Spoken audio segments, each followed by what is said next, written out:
Hello guys, সালামু আলাইকুম। আজকে আমাদের জুতে একটা নতুন জিনিস এনেছি। এটার নাম হলো বিটল পোকা। তারপর এটা হয়তো আপনারা সবাই চিনেন, যারা চিনেন না তাদের জন্য বলে নিই বিটল পোকা কেন লালন পালন করা হয়। বিটল পোকা মানুষে পালা হলো যেসব মুরগি, হাঁস মুরগির প্রোটিনের অভাব বা প্রোটিনের ঘাটতি আপনি পূরণ করতে চান তাদেরকে খাওয়ানোর জন্য। আর আমি যেগুলো এনেছি এগুলো কিন্তু আমি খাওয়াতে পারবো না। এগুলো হলো বিটল মাদার। এগুলো দিয়ে আমি বাচ্চা উৎপাদন করে আমি নতুন বিটল বাচ্চা, ওদের বাচ্চাগুলো বড় করে 20 দিন যখন হবে তখন জানোয়ারদের খাওয়াতে পারবো। এখন আমি আমাদের বক্সটা খুলে নিচ্ছি। দেখতে পাচ্ছেন উনি কি সুন্দর করে পাঠিয়েছে আমাদেরকে, খুবই যত্ন সহকারে পাঠিয়েছে, দেখতে পারতেছেন। কিন্তু আমিও কিন্তু প্রথমবার নিজস্ব চোখকে দেখতেছি এগুলা। এমনি দেখতে এতটা ভালো লাগে না, কিন্তু কার্যকারিতা অনেক ভালো। আমি ওদেরকে প্রথম দিয়ে ধরবো না ভাবতেছিলাম, তারপর বলতেছি থাক ধরি, নিজের জিনিস একদিন না একদিন তো ধরতেই হবে। তা আমি ওদের বাসাটা আপনাদেরকে দেখাচ্ছিলাম কীভাবে তৈরি করছি। আপনারা বলবেন কাগজগুলো কেন দিছি। বিটল পোকার একটা জ্ঞা হলো, বিটল পোকা যদি উল্টো হয়ে যায় তাহলে ও আর জীবনও সোজা হতে পারে না, বেশিরভাগ সময় সোজা হতে পারে না নিজের হাতে। তাই ও ওই কাগজটার মাধ্যমে সোজা হয়নি। আর এগুলো ধরলে লাগে যে তেলাপোকা হাঁটতেছে গায়ে।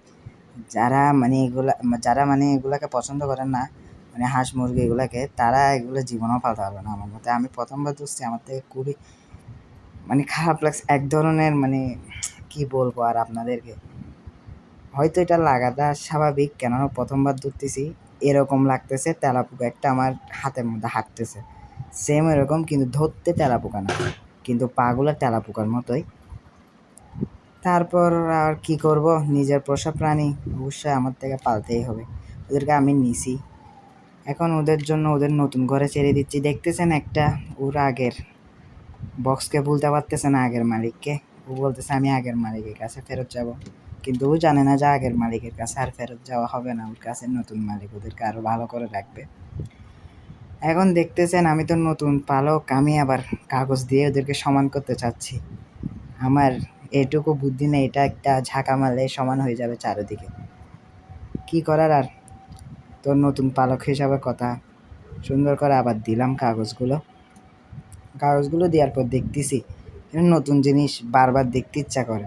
আপনারা জানেন নতুন জিনিস একবার দেওয়ার পর আবার দেখতে ইচ্ছা করে, আবার দেওয়ার পর আবার দেখতে ইচ্ছা করে। দেখতেছেন ওরা সবাই এখানে সুন্দরভাবে আছে। সুন্দরভাবে থাকলেই হবে না, ডিম বাচ্চাও করতে হবে। আমি দোয়া করি যেমন 10 দিন পরে এই ভুসিটা আমরা আরেক দিকে ট্রান্সফার করব, তখন অবশ্যই আপনাদেরকে দেখাবো, অবশ্যই আপনাদেরকে একটা ভিডিও দিব, ওটাও দেখাবো ইনশাল্লাহ। আমার প্রথম ভিডিও এটা। আপনারা যদি সাপোর্ট পাই তাহলে ইনশাল্লাহ আমি অনেক দূর পর্যন্ত এগিয়ে নিয়ে যাব। আমার হাঁস নেই, আমার মুরগি, কবুতর, এগুলার যা যা আছে এগুলার ভিডিও আনবো সামনে ইনশাল্লাহ। যখন নতুন করে ভিডিও করা শুরু করতেছি আমি, ইনশাল্লাহ আপনাদের সহযোগিতা পেলে অনেক দূর পর্যন্ত যাব। নিউ অ্যানিমেল আনবো, নিউ প্যাট আনবো, নিউ হাঁস মুরগি, নতুন জাতের ফেন্সি বিদেশি এগুলো আনবো। তো দেখতে পারতেছেন আমি ওদেরকে খাবার দিচ্ছি। ওদেরকে এই খাবারটা দিয়ে 3-4 দিন চলে যাবে। তো এই খাবারটা দিয়ে 3-4 দিন চলে যাবে। এটা হলো লাউয়ের একটা ছোটো টুকরা, দেখতে পাচ্ছেন এটা অনেক বড় টুকরা, এর থেকেও ছোটো দেওয়া যায় 3 দিনের জন্য। তাই আমি দিয়ে রাখলাম, কেননা এটা নতুন অ্যানিমেল, বারবার দেখা যাবে নতুন পোকা জিনিস। কিন্তু আপনারা অনেকজন ভাববেন পোকা কেমনে মানুষে পালে, যারা জানেন না আর কি। আসলে এটা আমাদের পোষা, যাকে আমাদের মুরগি এগুলোকে আমরা ভালোবাসি, সেই জন্য আমাদের কাছে পোকা কিছু না। কিন্তু আমার থেকে এটা প্রথমবার ধর অনেক কি বলবো, প্যারট লাগছে, ডিসকাস্টিং বলতে গেলে, কেমন একটা জানি আর কি বলবো।